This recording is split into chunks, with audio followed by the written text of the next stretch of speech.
they're like highlighting every word that's being said, it's highlighting the key points, and it's just to keep the eye busy.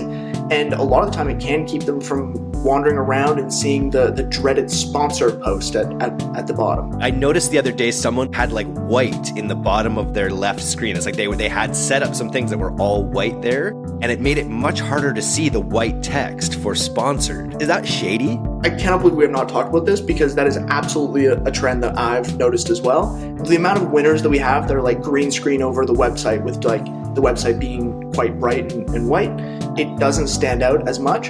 Is it sketchy affiliate marketing stuff from back in your day, or is it just kind of cyclical and it's come back around to TikTok? I don't know, but that's a point that I've seen as well.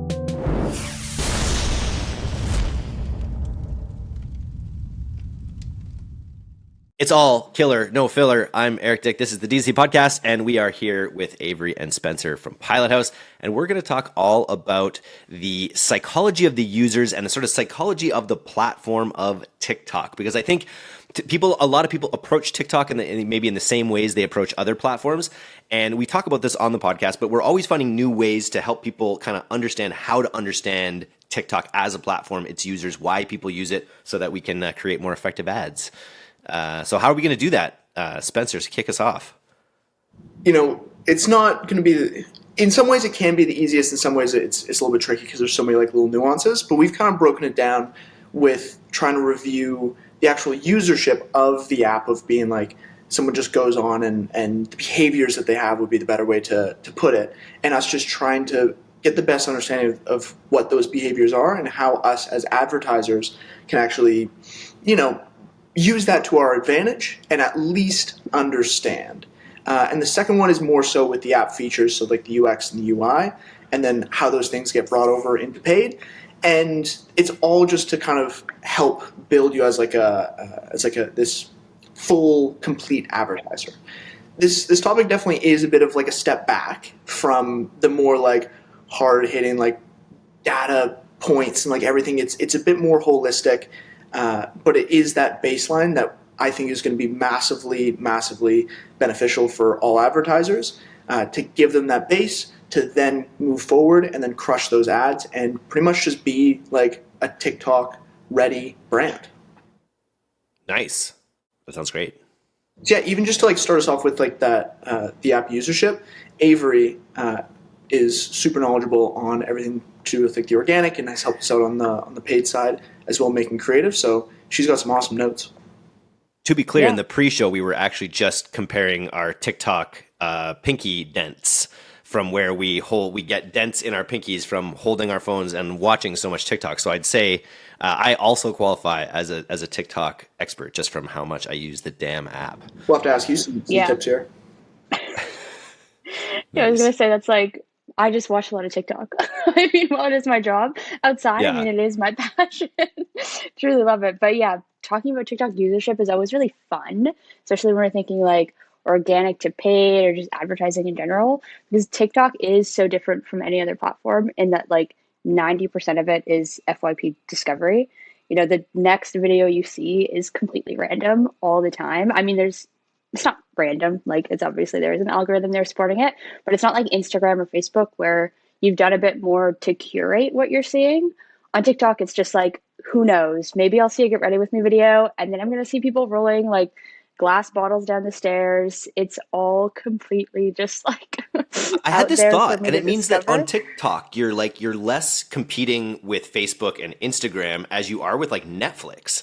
And if you think about it, like TikTok is like the antidote to the endless scroll that you end up doing on Netflix all the time, from the millions of options you want to watch that you don't end up actually watching them a lot of the times. Whereas TikTok is the antidote to that it just sort of feeds you video after video after video, and you end up using it to fill your entertainment time more so than your like social media engagement time, or in my case anyway.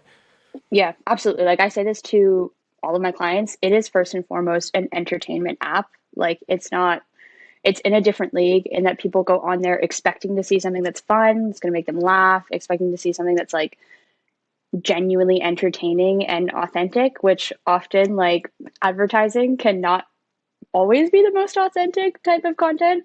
So TikTok is different in that like you have to already approach like the culture and the sort of like microcultures within TikTok with a very like authentic point of view. You can't really fake it on TikTok. You can't just put together a flashy ad that looks cool and says there's a sale. Like you have to really fully understand that people want to have a good time. They want to be entertained. That's where they open the app. And then, so how do people get that baseline for their niche? It brings me up. It brings up this idea that was expressed at C-Suite Las Vegas, where you actually like figure out the entertainment area that's like most adjacent to your product, and you really sort of dive in there, and you actually create a new account where you sort of only like brands in that space, content in that space, so you sort of get this constant inspirational feed of things that kind of make you think about your niche. Any other suggestions for how people can actually like really get that baseline for how their ads have to look?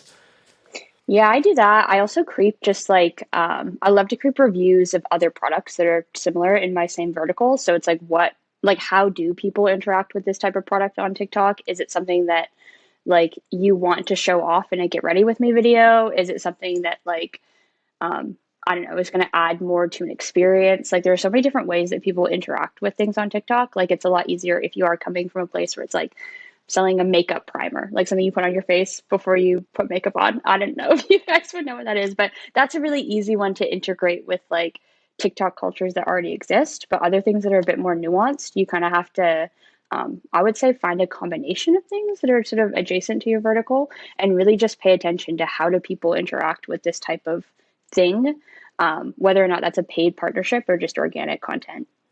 Can you give an example, maybe even outside of makeup, of a kind of product that we've run and the kind of like sort of community that you creeped in order to figure it out?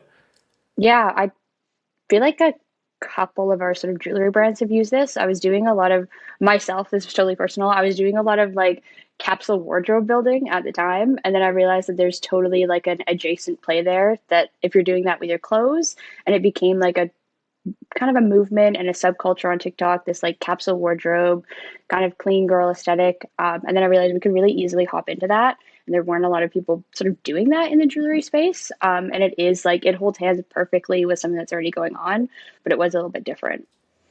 Someone needs to jump on that girl dinner, boy dinner trend. I'm thinking. Have you seen those? Absolutely. Those Oh, are yeah. just blowing up everywhere. We Oh, gotta, yeah. we gotta have like one of the candy box subscription box that we have. That could be a boy or girl dinner for an ad. Let's Yeah. get that going. Nice. Okay, cool. So where else are we going with this in terms of really understanding TikTok? I see a note here that I think is interesting about procrastination saving, because it really is a procrastination app. Like how does procrastination play in to how you make ads for the platform? Yeah, definitely TikTok more so than any other platform, like a bit of self-deprecating humor and also a bit of almost like fourth wall breaking. Like I feel like on Meta, sometimes, same with on YouTube, like saying that it's an ad feels really taboo. But on TikTok, it's like that's funny and kind of playing into that culture of like, I'm just on here to have a good time and to waste time.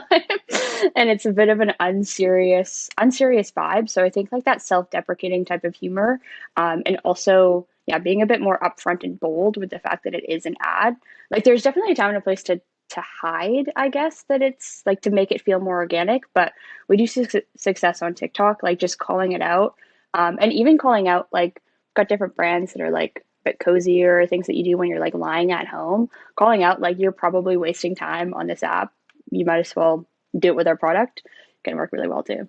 So that's an example of sort of, I like the concept of breaking the fourth wall, breaking expectation. There's all those videos where it's just literally people doing the sort of the exact opposite thing that you expect them to do in every situation. Is there any other examples of breaking the fourth wall that you might do in an ad? Yeah, I think just like calling people out.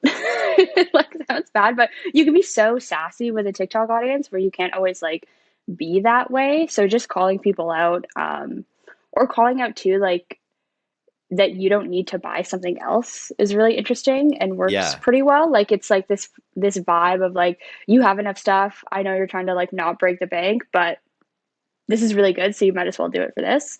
Kind of a bit of like reverse, like again, would never do this on other platforms. It feels so counterintuitive, but for some reason on TikTok, definitely works. One brand that I've been seeing on my free page for the last couple weeks has been Kayak, the travel service. and like they're doing this extremely well in that like they just play off of all the comments that are coming in their ways, and they're really like, being fluid with their strategy. And that like the comments that are coming in is everybody asking where they actually buy the kayak, where they go in, and like what kind of kayaks they sell. And so Kayak is a Canadian travel company, by the way, for the Americans listening. They don't actually sell kayaks. yeah, it's just travel, and so they just reply to all of these comments about them selling kayaks, and they just like play into what's kind of coming their way, which is pretty much like people procrastinating. They want to like waste a little bit of time and joke around, and then kayak is right on board, and they're like, "We're in here with you. We'll make jokes." They should probably white label a kayak at this point as well. You'd think, right? Kayak. Maddle, that was that brand we used to work with. Kayak. Yeah, just white label the kayak. Let's go. Nice. Okay, I think that's a good deep dive on the sort of psychology of like the users, why they're using the platform. What do we want to talk about when it comes to the actual app itself in terms of how the experience is on TikTok and how you can play into that? For sure. I mean, the two do play together, just like the behaviors on the app and then the tools that are actually being used. But and there's also just a ton that if we had a bit more time, we'd just like rattle off, 12. But I've highlighted 3 that I think are really, really useful and really easy to kind of jump in with, and at least like give you that kind of insight as an advertiser for like how we're viewing these tools that feel very natural and like a part of the app, but then we think of it as an advertiser. And that's the sound always on, the carousel tools, and the duets and replies. I'm kind of considering like duets and replies in the same vein. So starting with the sound always on, it's kind of like a commercial in that you're just being presented this stuff where, I say it's compared to a commercial, but I swear half people turn them off. They're just too loud. But on app, everyone's just like sound always on, and that allows you as an advertiser to get into people's ears right away before they kind of even see that it's an ad. So the way that we've viewed or listened to the sound always on would be that obviously there's popular music, there's popular trending audios that work quite well, but then because the sound is always on, you can kind of come in as an influencer and like speak directly to people or with voiceovers, and you can play with that as though it's the headline or the first text overlay that we might be used to as advertisers on like Facebook and things. So what people are first seeing or hearing can be placed right in that voiceover because it's sound always on, and it's what people are used to. They're used to being talked to on TikTok. So that's number 1. I think too, like real quick, Spence, there's really good like examples of just like how to really like dominate that like first 3 seconds with a hook that is entertaining and makes you think what I'm going to see is going to be really fun. So there's a lot of like I love videos that start with like I hate this purchase, and then it turns out like, oh, it's because it made my life so much better. Like, you guys won't believe what happened when I ordered from like whatever, that type of thing where it's like sparking curiosity. Yeah, when done well, it like really helps increase your view through rates. And it's different because on other platforms, like you do try to do that, but sound is often off on Meta. So it's like it doesn't have the same effect, but if you have a really good creator who can really like ham it up, it is like a great piece of real estate to really experiment with. Do you echo those things in the ad text? Like Spence, in your case, if you're kind of using it as the headline of a feature or benefit of the product, maybe, is it something you're also echoing in the ad text, or does it just come in audio? It's worth doing if you can kind of blend it in naturally. I mean, there's a bit of a reality that like as soon as that like 3 seconds of like them, the user looking at what's on screen, their eyes are going to be wandering. And so that's why if you see, podcast highlights and things like that, they're like highlighting every word that's being said, it's highlighting the key points, and it's just to keep the eye busy. And a lot of the time it can keep them from wandering around and seeing the dreaded sponsor post at the bottom. So it's absolutely something that I'd suggest people play around with. Now, this is something I want to bring up, and I maybe even shouldn't, because it's really back from my like sketchy affiliate days. But I noticed the other day someone was like had like white in the bottom of their left screen. It's like they had set up some things that were all white there, and like they were wearing white, and it made it much harder to see the white text for sponsored. And it actually, because that's honestly my move. I just look down, is it sponsored, and and then usually it's gone. But it was this time it made me look twice or three times because I couldn't quite tell because of the white. Is that shady? Eric, surprisingly, and I cannot believe we have not talked about this because that is absolutely a trend that I've noticed as well. Like if the amount of winners that we have that are like green screen over the website with like the website being quite bright and white, that like I have absolutely thought about that it doesn't stand out as much. So is it sketchy affiliate marketing stuff from back in your day, or is it just kind of cyclical and it's come back around to TikTok? I don't know, but that's a point that I've seen as well. Like, am I even wearing a hat? You can't even tell. I can't even see it's the same color as the wall, right? You can't. I'm not even there. Like, where's the top of my head? It's great. Cool. Nice. Well, I'm glad we got that out. We'll have to make a clip out of that one. Have you ever done that, Avery? Yeah. I was gonna say I oftentimes like, especially like Spencer saying green screen ads, I will like make sure the creator starts on like the collection page or something that isn't like a big image so that it does hide it because it blends in quite well, and it just happens that like that style of ad works really well. So like actually putting in the instructions for creators, like start on a page where there's going to be a little bit of white down there. Sneaky AF, but hey, it's just using the platform. It's understanding the platform, right? And blending in as much as possible. This episode is brought to you by Live Recover, an incredibly effective Shopify app that gives you access to an expert team of live agents who work on behalf of your brand to recover abandoned checkouts in real time. Live Recover is able to reach 6 times more potential customers than email or SMS automations because they have actual humans sending personally crafted messages to anyone who leaves their phone number at checkout. Live Recover doesn't conflict with your email and SMS tools like Klaviyo or Voyage SMS and can lift your top-line revenue by over 10%. Check them out and get a 30-day no-risk trial when you sign up at liverecover.com/DTC. What else do we need to leverage on the TikTok platform for max success? Carousels are the new thing. It's new, it's exciting, and on organic, it's pretty much taking over. And I see them all over, and it's just a slideshow. I believe that they call it like a photo experience or something like that, but it's what we know as like a carousel. And organically, the sound is still on. You can put up to 35 images, and people are using it for like, pictures throughout the day or like memes from Twitter or whatever it might be. But I think that the engagement is extremely high. I actually just made a post about some of my favorite comments that I've collected to my organic. It didn't do very well, and I'm upset about it, but I have a second round coming. So maybe that'll be the update. But the point is that the users are adopting it, and they're engaged with it, and it's coming out, and it's currently in beta for some advertisers, so it's going to be coming out to the public, relatively soon, I'd assume, because it's a very, very seamless transition, and it pretty much just gives a little more agency to your viewer to stay more engaged. And I think there's a lot of opportunity and like a lot of like fun ways that you can play with this format for TikTok. I've actually written out 5 ways that I think that advertisers can use them. What do you guys think if I like name out some of them and you give me like a rating out of 10 of if you think that would get you on your For You page? And you can be honest. For each one. Yeah. Okay. All right. Let's go. I'll go with my notes here. A slideshow that rates your favorite user reviews or comments on your organic. So like funny reviews, and then you kind of comment on those. If they're like unhinged reviews, I'm there all day long. That's a solid 10. If they're like crazy person reviews, whether they're good or bad, I'm there.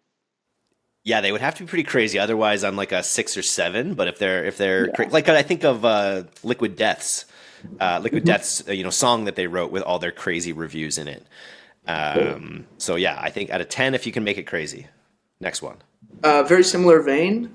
Just a series of photos of the coworkers or warehouse staff or whatever, and then just have them share their biggest work mess up.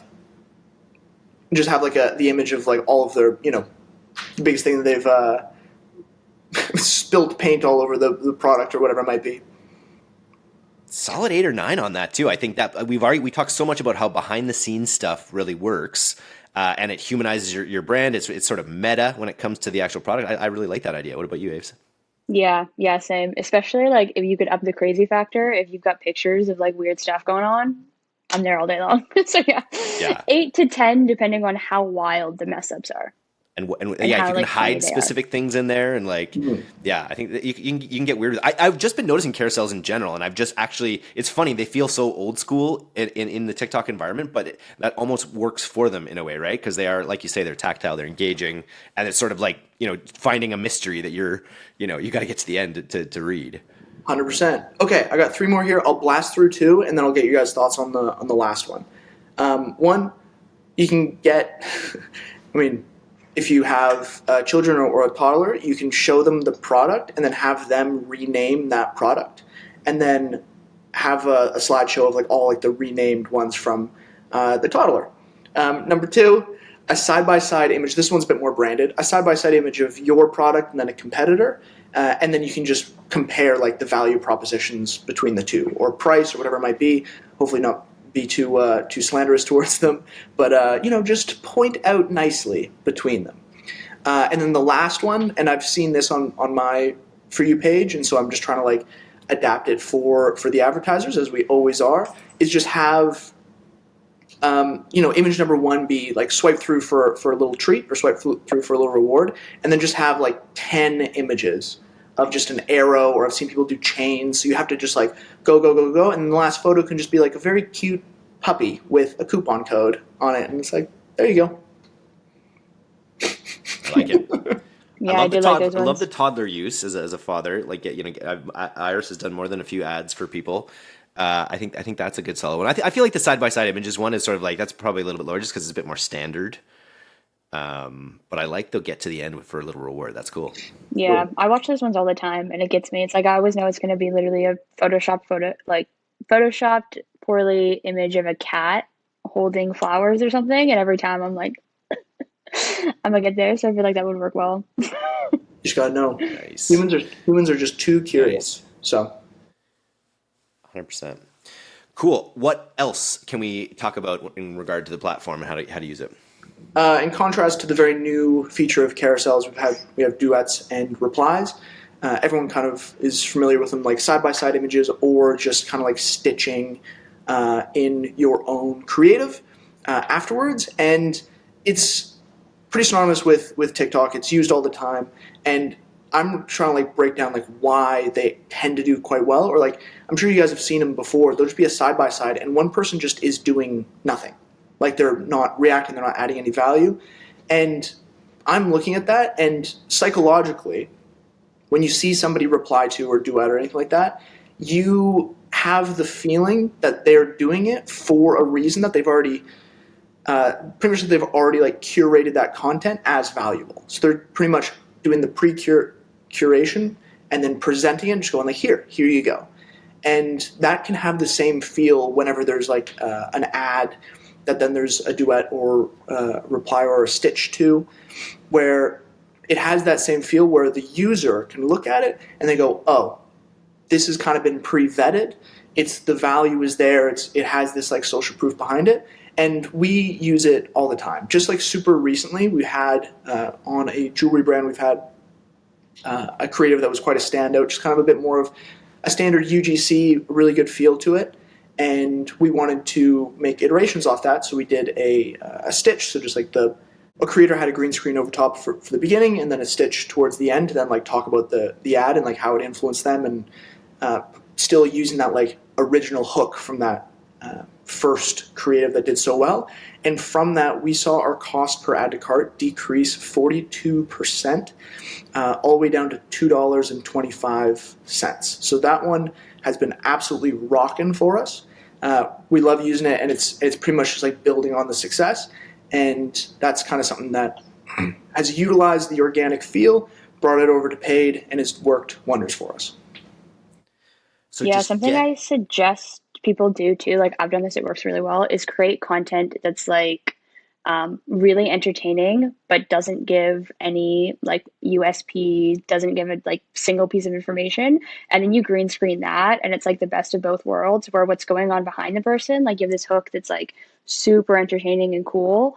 And then you just have someone pop up on the screen and say, like, I've been seeing this video everywhere, looked into it, this is the product, free shipping, all that good stuff. And that type of video performs really well. It's almost like when you create them, it's like you're making them to eventually go together. Like you think about putting together a video that like might not on its own be a banger, but adding a bit of context, but making it feel like someone else is adding that context is a really tricky way to like entertain people and then trick them into listening about what your product is. Hook them, engage them Yeah. into listening, right? No, very interesting. What a TikTok. And how are like TikTok overall right now? How is the platform? Like I don't know, are costs really going up? Is it still just a really high growth platform for us? What's the overall vibe on TikTok right now? Yeah, it's still going very well. There's a lot of brands that are stabilizing, I'd say, because it has in the past been a little bit turbulent. And so I think that within their algorithms and also just the maturity of the platform, it has stabilized out a little bit. There is also the note on that we've now been doing this for so long that perhaps other advertisers couldn't be feeling like the same amount of consistency or success. Because your pixel is seasoned so much or whatever? I wouldn't put it all up to like a seasoned pixel. There's definitely just like learnings pretty much like this kind of stuff that we covered here today, that like us at Pilot House, we've now like entrenched it into our strategy, and it's now become a bit more consistent because we don't have to go through the turbulent testing of pretty much finding all this stuff out. And that's pretty much like the benefit of going with an agency that just has so many, their hands in so many different pots and having all these different advertisers. Because it's really awesome to see things become more consistent. It is still the middle of the year, so then we're going to be obviously ramping up for Q4, which is going to be super exciting for all of our existing clients and anyone that's coming on board. It's a perfect time. Nice. Or you just listen to All Killer No Filler as well, and then we give away all the best stuff, like this awesome tip about using white in your bottom left of your screen. Little hidden tip. That's awesome, guys. Thanks so much for coming on the podcast today. This was a lot of fun. Absolutely. Yep, we always give you our best stuff here, Eric. Always a great time.